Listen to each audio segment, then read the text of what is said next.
நிகழ்தகவு. நடுராத்திரியில் விசேஷ பூஜை. கணவன் மீதும் 7 மாத பெண் குழந்தை மீதும் குங்குமம் மற்றும் மஞ்சள் பூசிய பெண். வெறும் பூஜைதானே என நினைத்து அமைதியாக அமர்ந்திருந்த கணவன் திடீரென 7 மாத பெண் குழந்தையின் கழுத்தை கத்தியால் அறுத்த தாய். இரத்தக்கரை படிந்த ஆடையுடன் இருந்த பெண்ணை பார்த்து நடுநடுங்கி போன அக்கம் பக்கத்தினர். பெற்ற மகளை தாயே கொடூரமாக கொன்றது ஏன்? கல் நெஞ்சம் படைத்த பெண்ணுக்கு நீதிமன்றம் விதித்த அதிரடி தீர்ப்பு என்ன?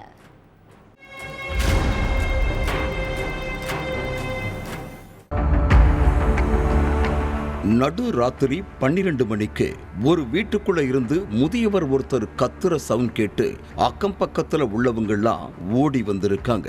சத்தம் கேட்ட வீட்டுக்குள்ள போய் பார்த்தப்ப அந்த வீட்டுல உள்ள ஒரு பெண் இரத்தக்கரை படிந்த ஆடையோட பார்க்கறதுக்கே ரொம்ப கோரமா நின்னுட்டு இருந்திருக்காங்க. அதை பார்த்த பக்கத்து வீட்டுக்காரங்க ஒரு நிமிஷம் ஆடி போயிட்டாங்க.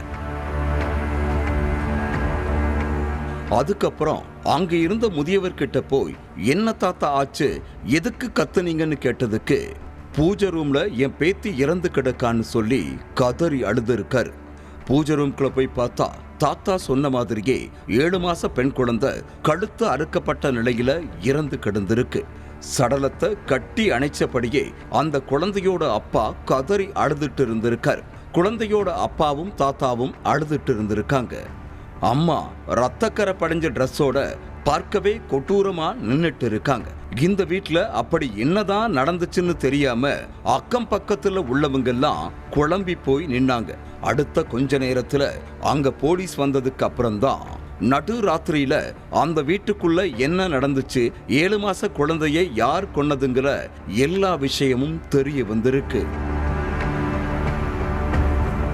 தெலங்கானா சூர்யாபேட் நகருக்கு பக்கத்துல உள்ள மேகலாபதி தாண்டாங்கிற கிராமத்தை சேர்ந்த கிருஷ்ணாவும் பாரதி என்கிற லாஷியாவும் ஸ்கூல்ல ஒன்னா படிச்சிருக்காங்க. அப்ப 2 பேரும் ஒருத்தருக்கொருத்தர் லவ் பண்ணி இருக்காங்க. கல்யாண வயசு வந்ததும் தன்னோட காதலை பத்தி வீட்டுல சொல்லி இருக்காங்க பாரதி. இதுக்கிடையில கிருஷ்ணாவுக்கு போலியோ பாதிப்பு ஏற்பட்டு ஒரு கால் செயல்படாம போயிருக்கு.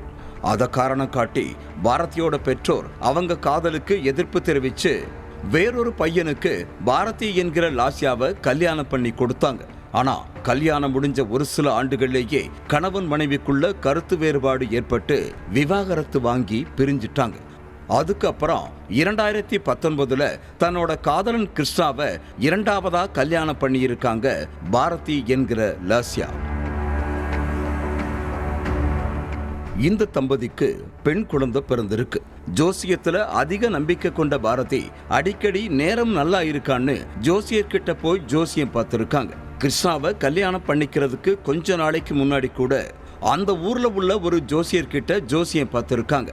அப்போ பாரதிக்கு நாகதோஷம் இருக்கிறதா அந்த ஜோசியர் சொல்லி இருக்கார். அதுக்கு ஏதாச்சும் பரிகாரம் பண்ணணுமான்னு கேட்டதுக்கு 1-2 பரிகாரங்களை சொல்லி இருக்காரு அந்த ஜோசியர். இதே மாதிரி அடிக்கடி ஜோசியர்கிட்ட போய் ஜோசியம் பார்த்துட்டு இருந்த பாரதி குழந்தை பிறந்து 7 மாசம் ஆனதுக்கு அப்புறம் திரும்ப ஒரு முறை ஜோசியம் பார்க்க போயிருக்காங்க.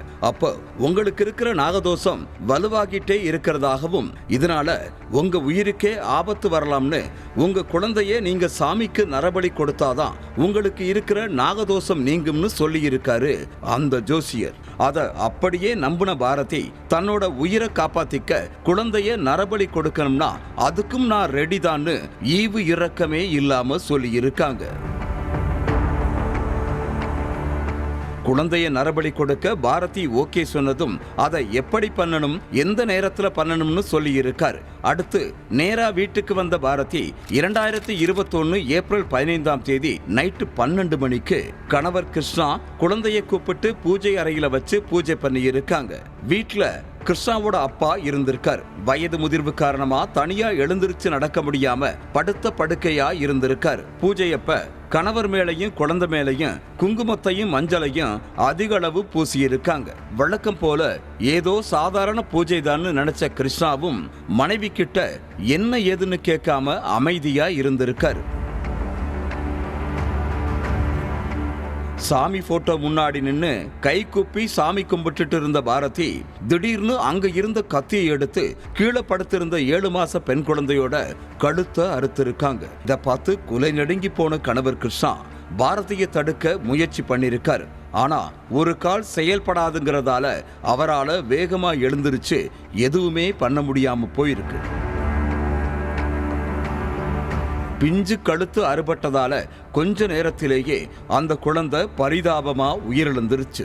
மகன் கிருஷ்ணாவோட சவுண்ட் கேட்டு படுத்த படுக்கையா இருந்த அவரோட அப்பா பக்கத்துல இருந்த குச்சியை பிடிச்சு நடந்து பூஜை ரூமுக்கு போய் பார்த்திருக்காரு. அங்க தன்னோட பேத்தி ரத்த வெள்ளத்துல இறந்து கிடந்ததை பார்த்து துடிச்சிருக்காரு.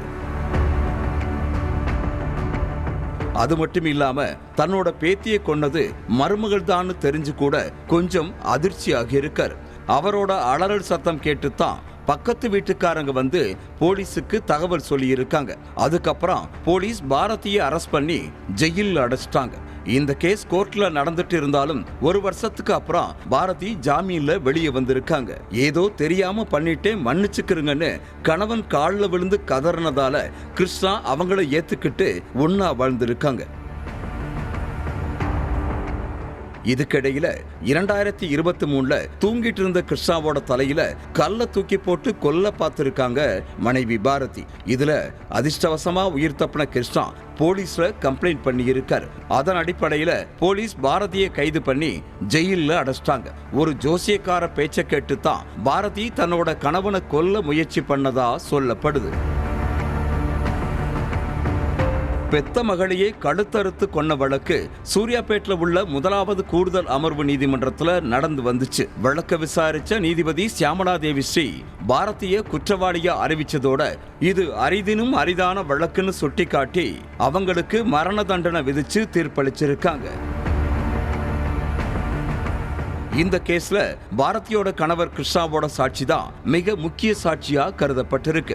தன் கண் எதிரிலேயே தன் மகளோட கழுத்தறுத்து கொன்னுட்டதா பாரதிக்கு எதிராக அவர் சொன்ன சாட்சி தான் இந்த கேஸ்ல பாரதிக்கு மரண தண்டனை கிடைக்க காரணமா இருந்ததா வழக்கறிஞர்கள் சொல்லி இருக்காங்க.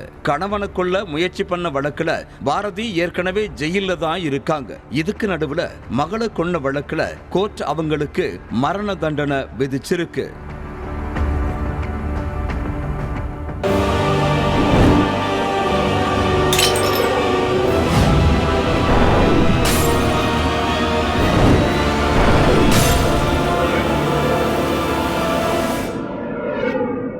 நிகழ்தகவு